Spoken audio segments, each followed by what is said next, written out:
하나님께서 우리에게 허락하신 말씀은 열왕기하 20장의 말씀입니다.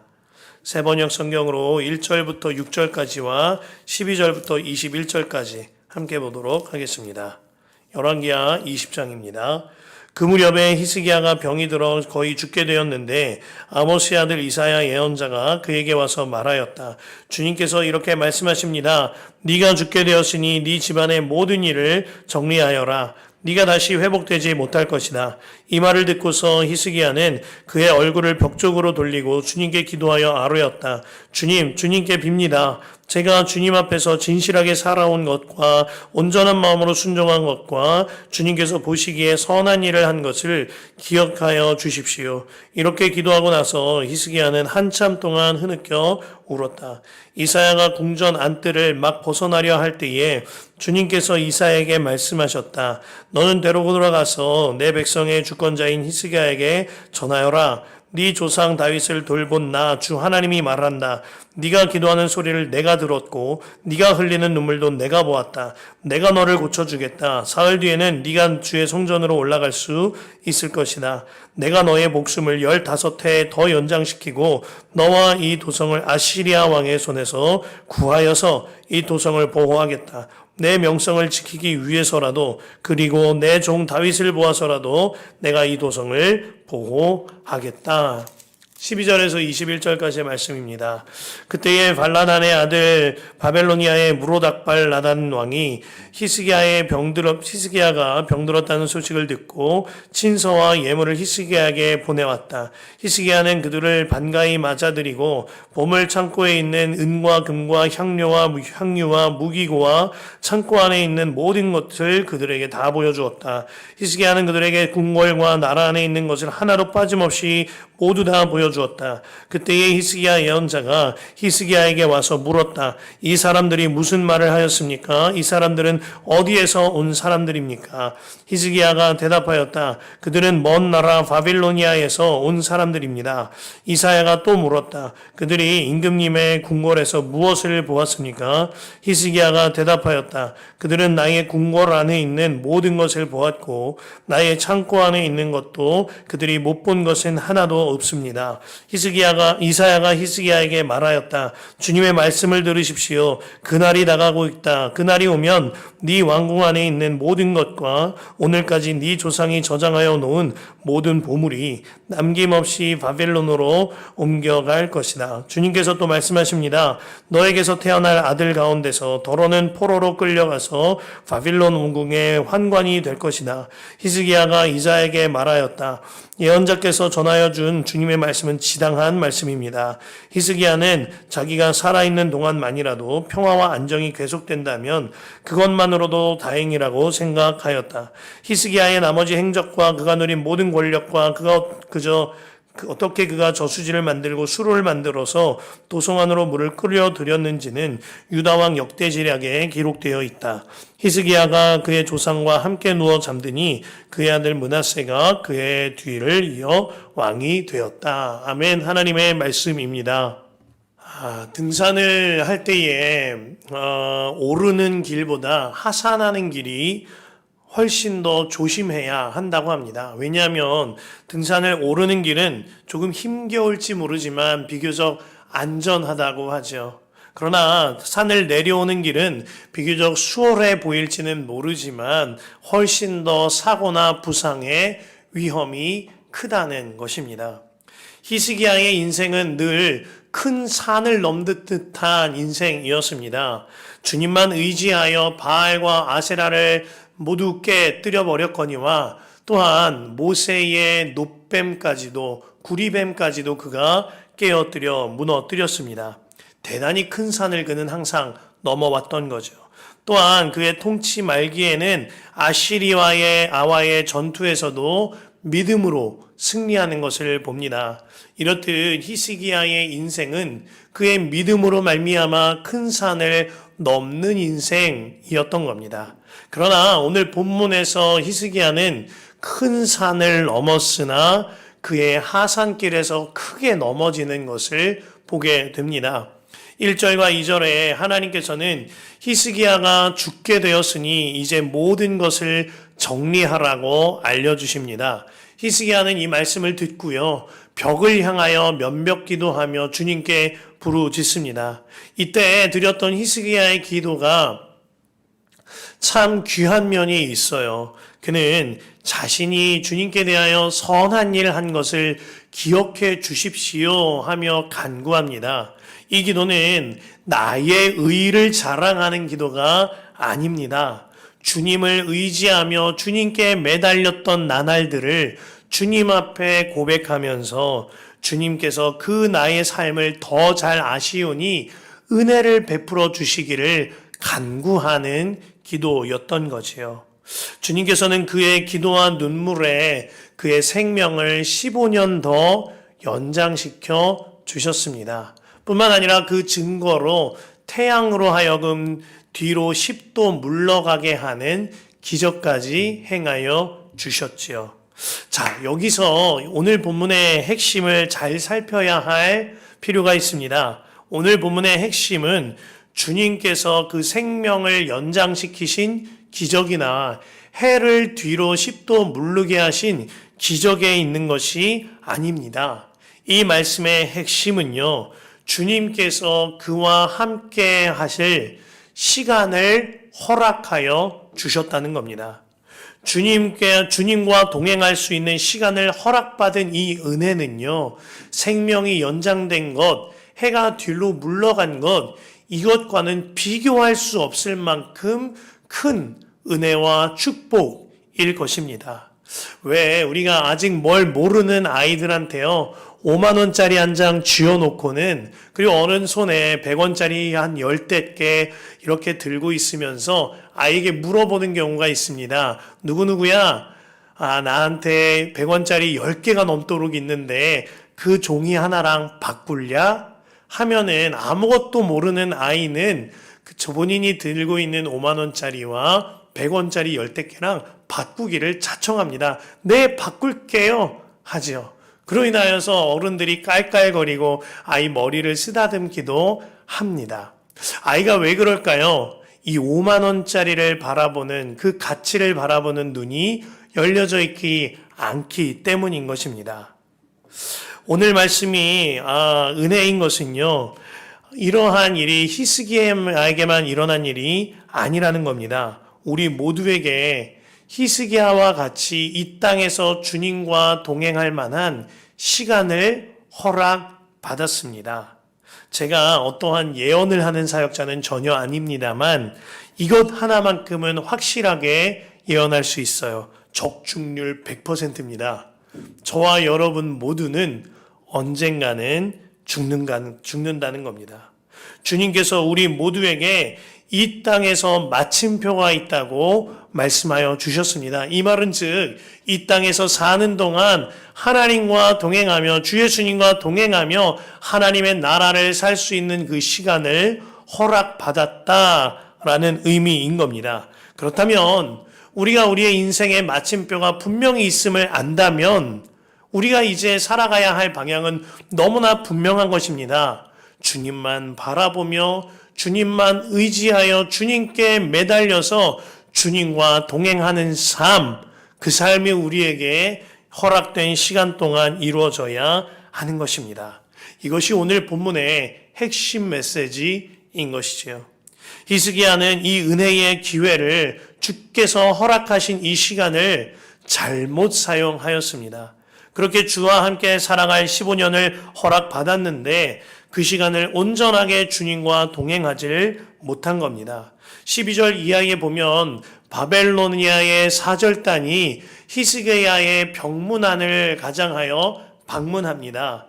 그러나 그들의 실상은 히스기야에게 평안을 구하고 위로하고 병을 문안하고자 찾아온 것이 아니라 사실은 남유다의 형국을 파악하고 동맹을 맺을까 하여 아시리아에 대항하기 위함이었습니다. 그때 히스기야가 큰 실수를 저지르죠. 그 말씀이 13절입니다. 히스기야는 그들을 반가이 맞아들이고 보물 창고에 있는 은과 금과 향료와 무기고와 창고 안에 있는 모든 것을 그들에게 다 보여주었다. 히스기야는 그들에게 궁궐과 나라 안에 있는 것을 하나도 빠짐없이 모두 다 보여주었다. 그러자 이 소식을 들은 이사야가 얼른 뛰쳐와서 왕에게 무엇을 보여주었느냐 묻습니다. 그때 히스기야가 이렇게 대답하지요. 15절 하반절입니다. 히스기야가 대답하였다. 그들은 나의 궁궐 안에 있는 모든 것을 보았고 나의 창고 안에 있는 것도 그들이 못 본 것은 하나도 없습니다. 누구의 궁궐과 누구의 창고라고요? 나의 궁궐과 나의 창고라고 말하고 있습니다. 그의 생명을 살리신 분은 오직 한 분 하나님이셨습니다. 그로 하여금 왕위에 앉히신 분 오직 한 분 주님이셨습니다. 그에게 궁궐을 허락하셨고 창고를 허락하시고 그 창고 곳간을 채워주신 분 오직 하나님 한 분이십니다. 그런데 어느새 히스기야가 나의 궁궐입니다. 나의 창고고 나의 곳간입니다. 나의 보물이다 라고 말하는 교만에 빠져버린 겁니다. 그러니 자기 마음대로 내 거니까요. 바벨론에게 자기 마음대로 보여주고 자랑하는 교만을 행하고 있는 것이죠. 오늘 말씀은 가장 먼저 설교자인 저에게 주시는 메시지였습니다. 저는 설교와 말씀 사역에 있어서 내가 통과한 복음을 전하는 일을 매우 중요하게 여깁니다. 또한 모든 성도님들의 간증을 참 은혜롭게 여기거니와 중요하게 생각합니다. 이보다 더 확실한 하나님의 임재를 경험한 스토리는 없을 것이기 때문입니다.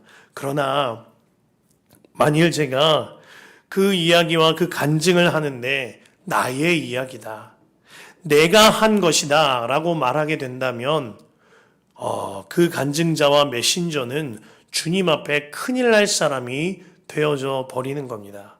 간밤에도 한 집사님 내외와 연락을 이어가다가 저희 가정에 일어난 복음에 관한 간증을 나눌 일이 있었습니다. 그때 집사님께서 이런 말씀 주시는 거예요. 목사님 너무 귀하다고, 목사님이니까 그런 일 한 거라고 이야기하시는데 제가 아차 싶었습니다. 그리고 굉장히 두려웠어요. 그래서 정색을 하며 말씀드렸습니다. 진짜 아니라고.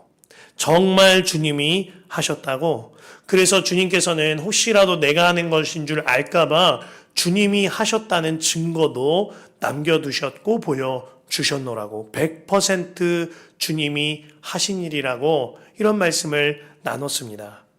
여러분들의 간증이나 또한 메시지가요, 나의 마음에 어떠한 뿌듯함으로나 업적처럼 남는다면 이것이 나의 삶에 나의 궁궐과 나의 창고가 되어지진 않는지 돌아보아야 하는 겁니다. 이와 반대되는 경우도 있을 겁니다. 내 삶이 내가 뜻하는 대로, 내가 원하는 대로 풀려지지 않고 응답이 없다고 여겨지는 경우에 내 마음이 요동치고 실망감이 들어온다면 돌아보아야 하는 겁니다. 나의 삶의 궁궐이 나의 것인가? 나의 삶의 창고와 곳간이 나의 것인가? 점검해 보아야 하는 거죠. 내 삶에 나의 가정과 나의 삶에 나의 궁궐과 나의 창고는 없습니다. 오직 하나님의 가정, 하나님의 궁궐, 하나님의 도성, 하나님의 창고뿐이 없는 것이지요. 이 부분을 우리가 함께 점검해 보아야 하는 겁니다. 이 말씀을 우리 교회에도 적용시킬 필요가 있는데요. 우리가 연말을 지나면서 주님의 주신 은혜를 결산하는 시기를 갖고 있습니다. 또한 새해를 맞이하면서 여러 가지 변화를 맞이하는 시기입니다. 이때에 우리가 바라보아야 할 분은 오직 한 분이세요. 예수님이시죠. 혹시 우리가 얼마만큼 결산했느냐에 따라서 우리 마음에 힘을 얻거나 혹은 낙심한다면 나의 궁궐과 나의 창고로 여기고 있지는 않은지 돌아보아야 하는 문제인 겁니다. 주님이 주신 것이니 충분하거니와 주님이 주신 것이니 고개가 숙여지는 것이죠. 또한 새해에는 어떠한 변화가 있느냐에 대하여 우리가 미리 짐작하여 기대하거나 실망할 필요도 없는 겁니다. 우리의 초점은 오직 한 가지, 끝까지 한 가지, 우리 예수님이 되어져야 하는 거죠. 우리 교회의 주인은 오직 주님이십니다. 그렇다면 우리가 해야 할 일은 오직 주님의 몸된 교회를 섬기고 그 마침표 되시는 주님께 맡겨드리는 겁니다. 우리가 해야 할 일은 끝까지 주님만 바라보며 끝까지 예수께서 이끄시는 대로 이끌림 받는 거죠. 오늘 히스기야가 바벨론에게 이토록 호의적으로 대했던 까닭이 있습니다. 그것은 그 바벨론을 히스기야가 의지했기 때문입니다. 당대 중동의 최강대국은 아시리아였는데요. 바벨론도 남유다도 아시리아의 이 패권 아래에 숨죽이고 사는 형편이었습니다. 이에 대하여 점점 신흥 강국으로 부상하고 있는 바벨론과 손잡으면 뭔가 아시리아에게 대항할 수 있을 것 같았던 겁니다. 그래서 나의 보물창고와 모든 유황과 향유뿐만 아니라 무기고를 다 보여주면서 군사적인 협력 관계를 서로 군사 정보를 공유하며 군사적인 협력 관계를 갖게 되었던 겁니다. 하나님께서 이사야를 보내서 이토록 히스기야를 책망하셨던 이유가 두 가지입니다. 첫 번째, 나의 궁궐과 나의 창고라고 여긴 것, 하나님의 것인데요. 두 번째, 주님 외에 바벨론을 의지하려고 하였던 겁니다. 결국 히스기야의 이 잘못으로 인하여 참 아이러니컬하게도 바벨론의 손에 의하여 히스기야가 의지하려 했던 바벨론의 손에 의하여 남유다가 멸망하게 됩니다. 말씀이 주시는 메시지가 명확합니다. 의지할 대상을 의지하라 라는 것이죠. 한 선교사님의 고백을 들은 일이 있습니다. 본인이 청소년기에 굉장히 열악한 환경 속에 양육이 되어졌는데 어머니께서 가정 형편이 너무 어렵고 기울여지자 아들에게 심심치 않게 이런 말을 했다는 겁니다. 아들아, 나는 너만 믿는다. 나가 의지할 곳은 오직 너뿐이야. 난 너만 믿는다. 그러길래 이 어린 선교사님의 어린 시절에 너무나도 당황이 되더랍니다. 어머니는 분명히 예수님 믿는 분인데, 어머니는 틀림없이 하나님 믿으시는데 왜 자꾸 날 믿으시려 하냐, 이렇게 어머니께 말씀드렸다고 하죠. 그러자 어머니가 정색을 하면서 말씀하시더래요. 아니야, 내가 믿을 사람은 너밖에 없어. 너가 잘 돼야 된다. 그러시더랍니다. 그리고 이제 교회에 갔는데 더 청천벽력이더래요. 교회에 갔더니만 보는 집사님, 권사님, 장로님, 목사님께서 보는 사람마다 야, 이제 엄마가 믿을 건 너밖에 없다. 너가 잘 살아야 된다. 진짜 큰일이더랍니다. 그래서 그때부터 이분이 어릴 적에 더 이상 나는 믿을 존재가 아님을 알게 해드려야겠구나 하는 마음에 그렇게 방황을 하고 탈선을 하다가 돌고 돌아서 선교사가 되셨다는 이런 웃지 못할 이야기를 나누시는 것을 들었습니다. 우리가 얼마나 연약한 존재를 의지하고 사는 줄 아시겠습니까? 히스기야는 바벨론이 나를 구원해 줄 것이라고 여겼지만 그 바벨론은 썩은 동아줄과 같았습니다. 우리 또한 깨달아야 합니다. 우리가 의지해야 할 대상은 자녀도 아니고요, 가정도 아니고요, 사람도 아니거니와 어떠한 기관도 아닙니다. 오직 주님이세요. 이 말씀은 결코 주변 이웃과 사람들에게 교만한 자세로 홀대하라는 것이 아닙니다. 오직 주님이 하셨음을 고백하며 주님만을 바라보자 말씀드리는 거죠. 어느 목사님께서 말씀을 전하시다가 이런 말씀을 하시는데 뜨끔했어요. 여러분이 자녀를 위해 기도하지만 사실은 여러분 자신을 위해 기도하는 것은 아닙니까? 여러분이 가정을 위하여, 교회를 위하여 기도하지만 사실 여러분 자신을 위해 기도하는 것은 아닙니까? 여러분 자신을 위해 기도하기를 멈추십시오. 그리하여 자기 애가 아니라 하나님 사랑과 이웃 사랑을 행하신 주 예수님의 뜻대로 기도하십시오. 이런 말씀을 하는데 마음이 뜨끔한 거예요. 예수님을 믿는다 하고 기도도 한다 하지만 이기적으로 나 자신을 위하는 경우가 너무나도 많습니다. 16절에서 18절에 보면 하나님께서 진노하셔서 이사야를 통하여 히스기야를 책망하십니다. 그날이 오면 네가 말한 그 너의 왕국, 너의 모든 것, 너의 조상이 저장한 모든 보물이 모두 바벨론에게 넘어갈 것이다. 너에게 태어날 아들들 중에 더러는 포로로 끌려갈 거고 바벨론의 환관이 될 거다 하였습니다. 그때 히스기야가 뭐라고 하지요? 19절에 히스기야가 이사야에게 말하였다. 예언자께서 전하여 준 하나님 주님의 말씀은 지당한 말씀입니다. 히스기야는 자기가 살아있는 동안만이라도 평화와 안정이 계속된다면 그것만으로 다행이라고 생각하였다. 이 얼마나 이기적인 마음인가요? 나 때만 평안하면 되오니 그 자녀들에게, 그 후손들에게는 화가 임해도 상관없다 여겼다는 겁니다. 그러나 이 모습이요, 사실은 사람의 악한 본성임을 깨달아야 하겠습니다. 제가 정말 감명 깊게 읽었던 책 중에 김철기 선교사님의 가슴 찢는 회개라는 책이 있습니다. 이 책을 모든 분들이 꼭 읽어보시기를 적극 추천합니다. 그 책을 읽는 동안 쏟아지는 눈물을 참을 수 없었던 기억이 납니다. 김철기 선교사님은 선교사님들께서 받는 수상하는 상 중에 최고의 영예와 같은 뭐가 그렇게 가슴 찢을 회개가 필요할까요? 그 책에서 김철기 선교사님은 먼저 떠나보낸 아내분이신 허은석 선교사님에 대한 이야기를 쓰십니다. 그 한 토막을 제가 옮겨드릴게요. 나는 사역을 진행할 때 가장 먼저 아내인 허은석 선교사가 도와주기를 바랬다. 그것도 아주 흡족하게 잘해주기를 바랐다. 나도 선교사지만 너도 선교사다. 마땅히 너도 이만큼 해줘야 하지 않겠느냐 하는 마음이 있었던 것이다. 뿐만 아니라 주변 사역자들에게도 내가 원하는 만큼 일해주기를 강요했다. 모두 나로 일해 힘들어했다. 나는 왜 그랬을까? 종교적 야망이었다.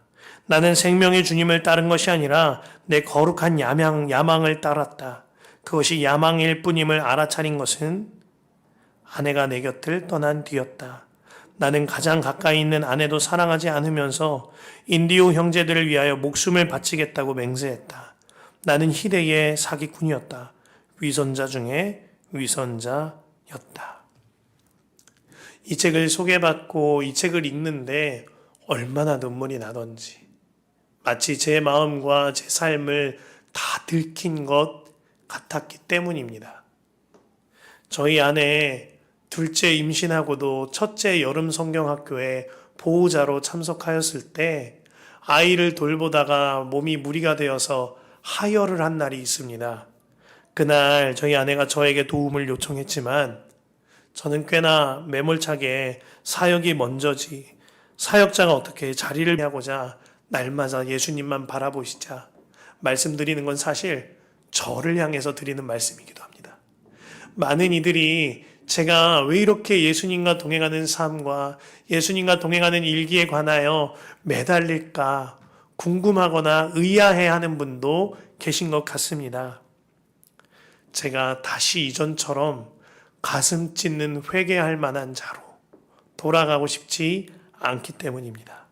이것이 제가 몸부림치면서 예수 동행을 일기를 썼던 첫 번째 이유이기도 합니다. 사랑하는 성도 여러분, 오늘 히스기야의 마지막 걸음을 통하여 우리에게 무슨 말씀을 주시는 줄 아시겠습니까? 사람 바라보지 말고 다른 강대국 바라보지 말라. 이건 맞습니다. 그리고 또 한 가지 있어요.